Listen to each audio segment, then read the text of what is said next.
অমাবস্যার রাত। রাত ঠিক 12টা কি 1টা হবে। দুইজন ছেলে হেঁটে যাচ্ছে কবরস্থানের দিকে, কারণ তাদের নতুন কবর হওয়া কোনো কবর থেকে সেই লাশের মাথা কেটে নিয়ে আসতে হবে। আপনারা হয়তো ভাবছেন রাতের বেলা ছেলে দুটো কবরস্থানে লাশের মাথা কাটতে আসছে কেন। শোনেন তাহলে। এই ছেলে দুটো খুব ভালো বন্ধু। পরিবেশ ও পরিস্থিতিতে খাপ খাওয়াতে না পেরে দুজনেই বেছে নেয় খুব অন্ধকার একটা জীবন। দুজনেরই মাথায় আসে জিন বশ করার নেশা। জিন বশ করার নেশা ও কবিরাজি শিখতে দুজনেই একজন কবিরাজের কাছে চলে যান। সেই কবিরাজের কাছে যাবার পর অনেক অনুরোধ করতে থাকেন কবিরাজকে। কবিরাজ যেন তাদেরকে তার শিষ্য বানায়, তাদেরকেও যেন কবিরাজি শেখানো হয়। ছেলে দুটোর অনেক অনুরোধে কবিরাজ তাদেরকে কবিরাজি শিখাতে রাজি হন, কিন্তু খুব কঠিন শর্ত তাদের দেয়া হয়।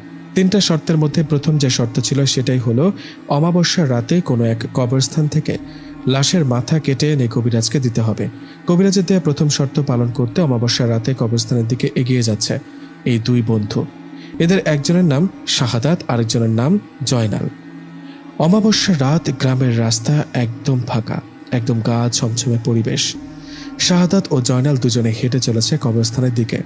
এরা দুইজন যখন হেঁটে কবরস্থানের পাশে চলে আসে, ঠিক তখনই পেছন থেকে একটা আওয়াজ ভেসে আসে, এখান থেকে চলে যা, বাঁচতে চাইলে চলে যা। পেছন থেকে এমন আওয়াজ পেয়ে শাহাদাত ও জয়নাল দুজনেই পেছনে ঘুরে তাকায়, কিন্তু পেছনে তো কেউ নেই। তাহলে আওয়াজটা আসলো কোথা থেকে? পেছনে কাউকে না দেখে দুজনেই কবরস্থানের কাছে চলে আসে ও দেওয়াল টপকে কবরস্থানের ভেতরে প্রবেশ করে। কবরস্থানে ঢুকে দুজনেই খুঁজতে থাকে নতুন কবর, মানে কয়েকদিনের মধ্যে যারা মারা গেছে এমন একটা কবর। এমন একটা কবর দুজনে খুঁজতে থাকে। খুঁজতে খুঁজতে একসময় তারা নতুন একটা কবর পেয়ে যায়। নতুন কবরটা পাওয়ায় শাহাদাত ও জয়নাল কবর থেকে মাটি সরাতে থাকে। এদিকে মাঝে মধ্যে এদিক সেদিক তাকিয়ে দেখে কেউ আসছে কিনা। যাই হোক, কবরের মাটি সরাতে সরাতে একসময় বাঁশ বের করে আর বাঁশগুলো সরাতেই দুজন দেখতে পায় কবরে একটা লাশ রাখা, একজন বৃদ্ধের লাশ।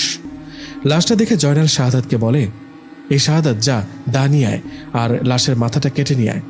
জয়নালের কথায় শাহাদাত বলে, আমার তো ভয় করছে রে, তুই নাম কবরে আর মাথাটা কেটে নিয়ে আয়। শাহাদাতের কথায় জয়নাল রাগ করে বলে, ভয় নিয়ে কাজ করলে কি কবিরাজি শেখানো যাবে? দে হাতিয়ারটা আমাকে দে, আমি লাশের মাথাটা কেড়ে নিয়ে আসি। তুই উপরে থেকে দেখ কেউ আসে কিনা। কথাটা বলে জয়নাল নেমে যায় কবরের ভেতরে। জয়নাল যখন কবরের নামে উপর থেকে শাহাদাত তখন দেখতে পান 4 থেকে 5টা শিয়াল ওদের দিকে এগিয়ে আসছে। এই দেখে শাহাদাত বলে, জয়নাল, জয়নাল, ওই দেখ আমাদের দিকে কয়েকটা শিয়াল এগিয়ে আসছে। ওদিকে কবরের ভেতর থেকে জয়নাল বললেন, চুপ করে থাকতো, শিয়াল আবার এমন কি, একটা লাঠি দিয়ে ভয় দেখা, পালিয়ে যাবে। জয়নালের কথায় শাহাদাত চুপ করে ওই শিয়ালগুলোর দিকে তাকিয়ে আছে। এদিকে শিয়ালগুলো আস্তে আস্তে কিছুটা কাছে আসায় শাহাদাত দেখলেন শিয়ালগুলো সাধারণ শিয়ালের থেকে অনেক বড়। শিয়ালগুলোর চোখ আগুনের মতো জ্বলজ্বল করছে, দাঁতগুলো অনেক বড় বড় ও ছোচালো। এমন অদ্ভুত রকমের শিয়াল দেখে শাহাদাত ভয়ে জয়নালকে বলে, জয়নাল, একবার উপরে তাকা, আমার মনে হয় এগুলো সাধারণ কোনো শিয়াল না রে।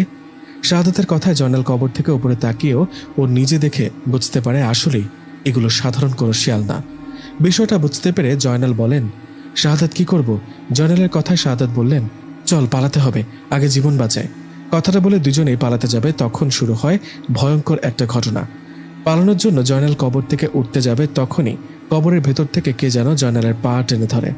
জয়নালের পা টেনে ধরায় জয়নাল ভয়ে চিৎকার করতে থাকে। জয়নালের এমন অবস্থায় ওপর থেকে শাহাদাত জয়নালের হাত ধরে টানতে থাকে। কবরের ভেতরে থাকা অবয়বটা জয়নালের পা কোনোভাবে ছাড়ছে না। এদিকে উপরে ওই হিংস্র ভয়ঙ্কর শিয়ালগুলো এগিয়ে আসতে থাকে তাদের দিকে। এমন অবস্থায় উপরে থাকা শাহাদাত জয়নালের হাত ধরে শরীরের সমস্ত শক্তি দিয়ে টানতে থাকে। জয়নালও কবর থেকে ওঠার জন্য শরীরের সমস্ত শক্তি প্রয়োগ করে। এমন অবস্থায় কবরের ভেতরে থাকা অবয়বটা জয়নালের পা ছেড়ে দেয়। জয়নাল কবর থেকে এক লাফে উপরে ওঠে। জয়নাল উপরে ওঠায় শাহাদাত ও জয়নাল সেখান থেকে এক দৌড় দেন। ওদিকে তাদের পেছনে দৌড়াতে থাকে সেই ভয়ঙ্কর শিয়ালগুলো। শিয়ালগুলো পেছনে দৌড়াচ্ছে আর ভয়ঙ্কর রকমের আওয়াজ করছে, মনে হচ্ছে শাহাদাত ও জয়নালকে পেলে ছিঁড়ে ছিঁড়ে খাবে। এদিকে প্রাণের ভয় দৌড়ে চলেছে দুজনেই। দৌড়াতে দৌড়াতে দুজনে বাড়ির কাছে আসতে দেখতে পেল পেছনে শিয়ালগুলো হঠাৎ করে কোথায় যেন চলে গেল।